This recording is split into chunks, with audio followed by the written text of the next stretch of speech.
Hi again everyone. So this is the second video in the series about the Panopticon, the play that we're doing as the first text for the communication and literature classes.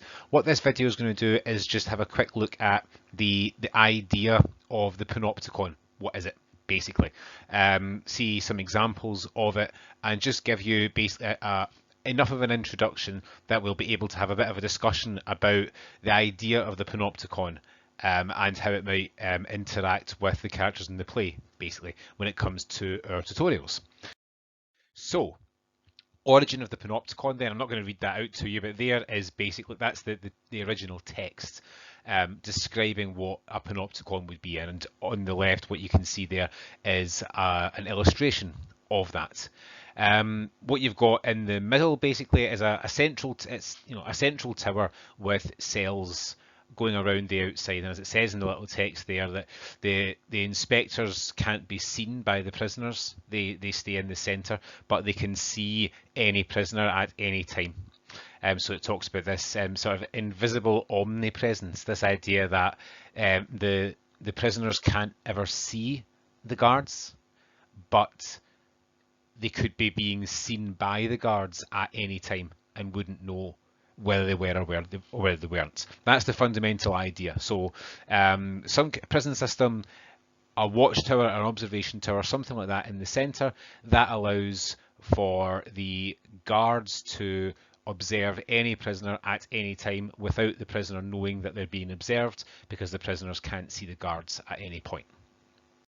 So all of this came from a guy called Jeremy Bentham. So you might see him, depending on what other modules you're doing, you might see his name come up in relation to a political theory or philosophy called utilitarianism. But he had quite a wide impact. Interestingly, not a huge impact during his lifetime, but certainly afterwards, and is regarded as the sort of the father of or the founder of kind of modern utilitarianism. Specifically, his thinking on the Panopticon was that if the prisoners thought that they were being constantly observed or didn't know whether they were being observed or whether they wouldn't, that basically they would have to sort of ultimately assume they were being watched, and that therefore they would learn to regulate their own behaviour. So that you could help someone to improve their behaviour, basically to become a better member of society, whatever you want to go for, through the fact that they always know that they might be being watched, but they're never sure if they are being watched. So, some examples of panopticons then, because actually there have been several built through history. So here's one here, which was Millbank Prison in England. This is obviously an old prison that's not in use anymore. This was essentially the first one that was built, and you can see from the blueprint there, very, very clear that you've got the 5 pentagon shapes, sorry, 6 pentagon shapes that go all around the outside, and each one of them has got a watchtower in the middle of it, and the cells all around the outside, and you've got a central space in the middle there. Other examples, so Illinois State Penitentiary in America, and you can see from that photograph actually, watchtower in the centre, cells all the way around. There's also this one, there's some great pictures of this online, the Presido Modelo in Cuba, which is now obviously in ruins, but you can actually see some great photographs of it and some interesting stuff on Google Earth as well, actually. But again, very simple, central tower in the middle and cells all the way around the inside. Some of those of you who have seen the Guardians of the Galaxy film will also have seen a panopticon, because the prison that the characters are sent to, called the Kyln, is in fact a panopticon prison. Cells all the way around, central tower in the middle of them. Now, obviously, one of the things was this ability of the guards is to be able to observe all the time. And so you've got the tower in the centre that allows them to look out around all the cells, see into any cell at any given time. That's why you're always seeing this, central tower with cells wrapped around the outside.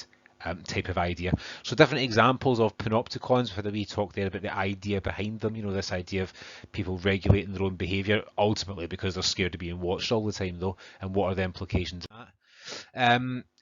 Worth thinking about the way in which the idea is used in the modern world as well. Generally it's used as a kind of cultural idea to describe certain certain kinds of environments, usually in fairly negative terms. So workplaces like call centres, where workers are always observed, not from a central tower, but through technology. Where the length of their calls and the length of their breaks and the content of their calls can always be monitored at any time, but the staff don't know if their individual call is being listened to. Principle of that is fundamentally the same as the principle of a Panopticon prison. If you do a bit of background research, you'll see similar thinking in terms of the idea of the surveillance society, where large amounts of CCTV installed across society leads to similar conditions as to those in a Panopticon. And social media has been described in the same kind of way as well, and it's worth maybe having a look or a think about the way in which social media might be understood as functioning like a Panopticon in the modern world. So, quick introduction there, as I say, ideas of Panopticon, some examples of it, what it looks like in the modern world, all stuff to have a think about when we're going into the tutorials, because it all has an impact on the way in which we interpret key events and the motivations of the characters when we're analysing the play.